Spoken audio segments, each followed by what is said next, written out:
Em nosso estudo de hoje está no Evangelho de Lucas, capítulo 9, versículo 30. E eis que estavam falando com ele dois varões, que eram Moisés e Elias. Emmanuel vem comentar na lição 67 do livro Caminho, Verdade e Vida, os vivos do além. Várias escolas religiosas, defendendo talvez determinados interesses do sacerdócio, asseguram que o Evangelho não apresenta bases ao movimento de intercâmbio entre os homens e os espíritos desencarnados que o precederam na jornada do mais além. Entretanto, nessa passagem de Lucas, vemos o mestre dos mestres confabulando com duas entidades egressas da esfera invisível de que o sepulcro é a porta de acesso. Aliás, em diversas circunstâncias, encontramos o Cristo em contato com almas perturbadas ou perversas, aliviando os padecimentos de infortunados perseguidos. Todavia, a mentalidade dogmática encontrou aí a manifestação de Satanás, inimigo eterno e insaciável. Aqui, porém, trata-se de sublime acontecimento no Tabor. Não vemos qualquer demonstração diabólica, e sim dois espíritos gloriosos em conversação íntima com o Salvador. E não podemos situar o fenômeno em associação de generalidades, porquanto os amigos do outro mundo que falaram com Jesus sobre o monte foram devidamente identificados. Não se registrou o fato, declarando-se, por exemplo, que se tratava de visita de um anjo, mas de Moisés e do companheiro, dando a entender claramente que os mortos voltam de sua nova vida.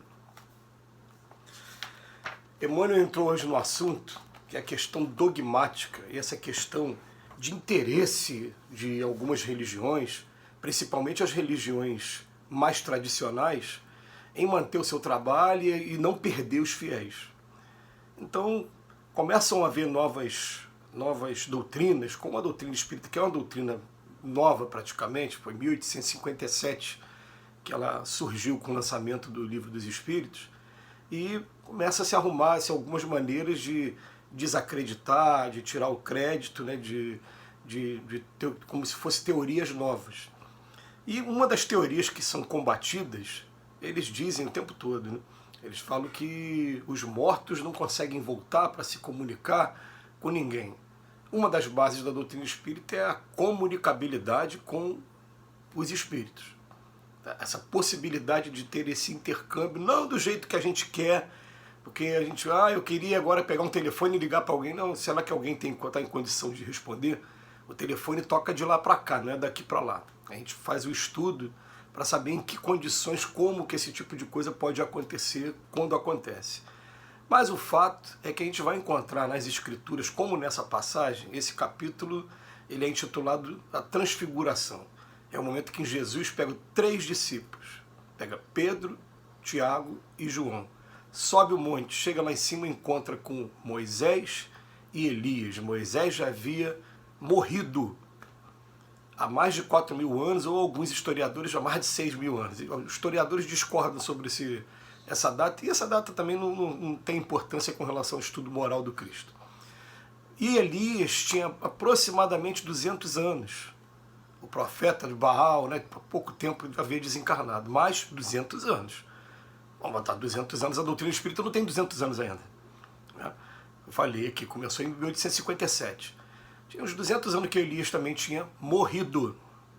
Corpo físico morreu. E aí Jesus sobe o monte, encontra com os dois, identifica os dois, fala para os discípulos, Moisés e Elias. Moisés e Elias, é claro, eram muito conhecidos do povo judeu da época. Emmanuel faz uma observação no texto, que enquanto Jesus está lidando com espíritos como nós, cheios de problemas, sofredores, passando por problemas graves aqui na Terra, o que acontece? Generalizou, falou, é Satanás. A gente não vai entrar aqui no mérito, que o tempo é muito pouco para isso, mas as palavras diabo, Satanás e tentador, essas 3 palavras são usadas praticamente como sinônimo no Evangelho para dizer aquilo que vem do plano espiritual e que está sendo, de certa maneira, ruim, não está sendo uma coisa boa. Mas, na verdade, são espíritos que estão em sofrimento e que estão sendo atendidos por Jesus também. Jesus, a gente não consegue imaginar, fala assim, expulsou, da ideia de expulsão, né, fez uma coisa muito ruim. Não, ele está tratando. Vocês conseguem imaginar que, em se tratando de espírito imortal também, de filho de Deus também, ele expulsou daqui para proteger esse? Não, ele está tratando os dois. Ele está tentando ajudar os dois lados. Ele está ajudando, está tentando ajudar, não me perdoe, que está ajudando os dois.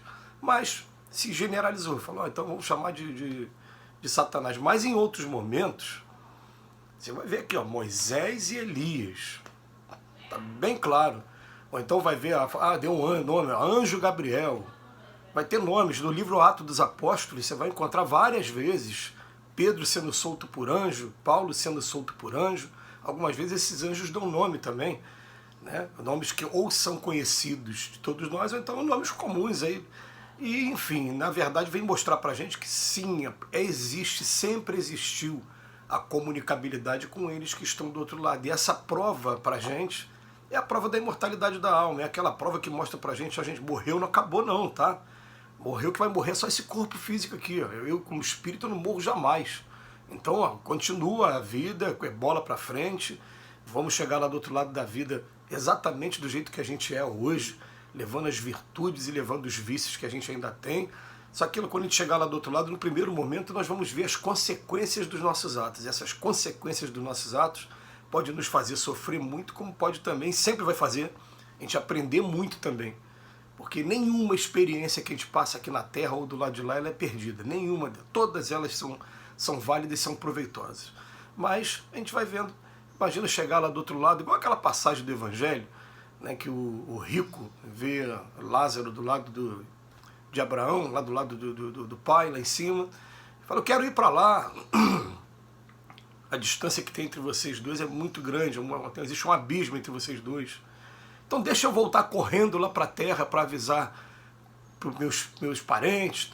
Fala, não adianta, eles já têm os profetas, já tem o próprio Cristo está lá entre eles não ouvem.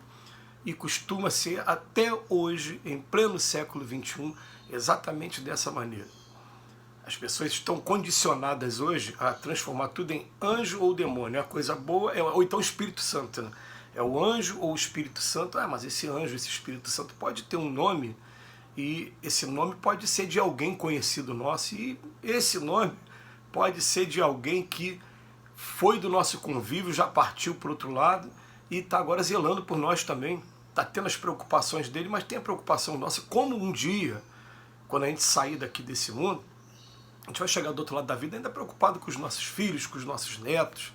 E se for possível, a gente vai tentar reunir mérito aqui para tentar até ajudar esses netos, esses filhos, esses entes queridos que ficam, né, que depois a gente vai descobrir que, na maioria das vezes, existe um elo já há muito tempo com eles, muito antes dessa vida física aqui, desse corpo agora, mas a gente vai tentar também ajudar. Então vamos começar a entender que essa discussão dogmática, ela, conforme o mundo for evoluindo, ela vai cair por terra. No princípio, as pessoas só vão concordar com a mesma ideia, mas para não dizer que cederam, que se renderam àquela posição, né, que o Espiritismo vem trazendo, eles vão trazer nomenclatura própria para eles.